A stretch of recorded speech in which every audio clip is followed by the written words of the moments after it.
وهذا أطيب سبيناغ أو سبانغ سويته هسه بهذا موسم الصيف اللي هسه ماكو سبيناغ. سويته من اللي حافظته بالمجمدة المجمد. البنات طلبوا من عندي طريقة طبخ المجمد، سويته لكم بطريقة جل. ونبدأ بالصلاة على محمد وآل محمد. الطريقة: هنا اللحم عندي غسلته وخليت له كمية من المي وراح أخليه على النار. أول ما يفور أرفع هاي الرغوة اللي تتكون وأتخلص من عندها على مود يكون عندي اللحم نكهته طيبة وما بيها زفرة. فهسه أنا راح أتخلص من عندها تماما على مود الفيديو لا يكون طويل وأرجع لكم. هنا أنا مثل ما تشوفون تخلصت منها تماما وتركته إلى أن يستوي اللحم. هسه هنا أنا استوى تماما وصار جاهز.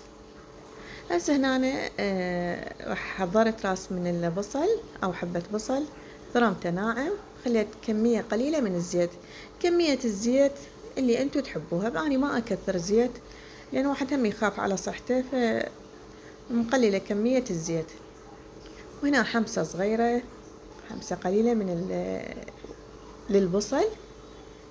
وهسه راح أضيف اللحم اللي جهزناه أو اللي سلقناه. هسه واحنا نشاهد الفيديو، طبعا انتم تشوفون الفيديو، خلينا نصلي على محمد وآل محمد. يعني هذا الشيء كلش يفيدنا، صلاة على محمد وآل محمد. ايش قد ما تقدرون وقت فراغكم، وقت ما انتم تشتغلون، اني هذا الشيء يعني ابد ما يفارقني، الحمد لله والشكر. يعني اكثر من الصلوات على محمد وآل محمد. فهسه احنا هم نشتغل بالبيت، نأدي واجبات البيت، ومثلا هسه دا نطبخ، ما دامني أنا أشتغل وأطبخ أصلي على محمد وآل محمد. هنا السبيناغ هذا تشوفوه أنا مجمدته، حافظته بأكياس. هسه رفعت التشيز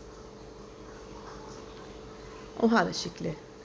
ممكن تطلعونه قبل وقت على مود يذوب، وممكن نخليه مباشرة. أنا بصراحة أخليه مباشرة لأن يعني ما يستغرق عندي وقت.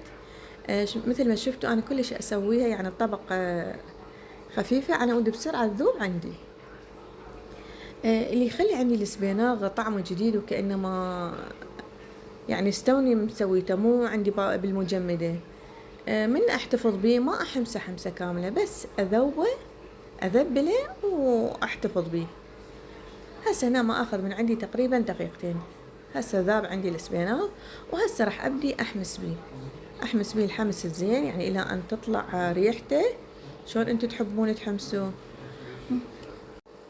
واستمريت بالحمس. ممكن احنا نحمسه على جانب وبعدين يلا نضيف اللحم لين هو اللحم مستوي كامل. هسه هنا أنا حمسته حمسة زينة وطلعت ريحته وما شاء الله الريحة عبت المكان.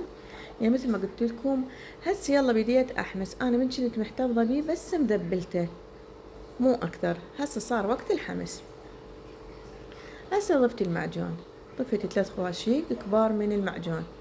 واللي يحب يضيف مي طماطة هذا اختياري. انا بالنسبة لي ما اضيف مي طماطة للسبيناغ او السبانغ.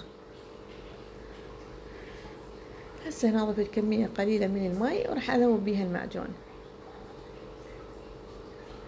وهسه راح اضيف مي اللحم او مي السلق اللي سلقنا بيه اللحم، واضيفها على المواد اللي ذكرناها. واذا ما عندكم مي لحم يعني طابخيها بدون لحم، هواية بنات يقولوا لي ما عندنا امكانية نخلي لحم، فممكن تضيفون ظرف من الماجي الباودر، ينطي طعم كلش طيب. هنا كملت بقية الكمية بالمي العادي وراح اغطيه فورة واحدة وارجع له. هنا أنا اضيف لها حمص، اكو يضيفوا لها لوبيا، وهذا الشيء اختياري. اللي يحب الحمص، اللي يحب اللوبيا، هذا الشيء حسب الذوق، كل من حسب ما يحب. كتبوا لي بالتعليقات انتم شو تحبونها، بالحمص لو باللوبيا. انا بالنسبه لي عندي بالحمص العشق مالتي. هسه ضفت الحمص، هو مستوي كامل عندي الحمص. هسه راح اضيف رشه من الملح، يعني تقريبا نص ملعقه حسب الكميه اللي انتم طابخينها. ورشة من الفلفل الأسود، ممكن فلفل أسود أو ممكن فلفل حار حسب ما انتم تحبون، لأن هي عادة السبيناغ تحب تكون شوية حارة، وإذا ما تحبون الطعم الحار ممكن تستغنون عن الفلفل بجميع أنواعه.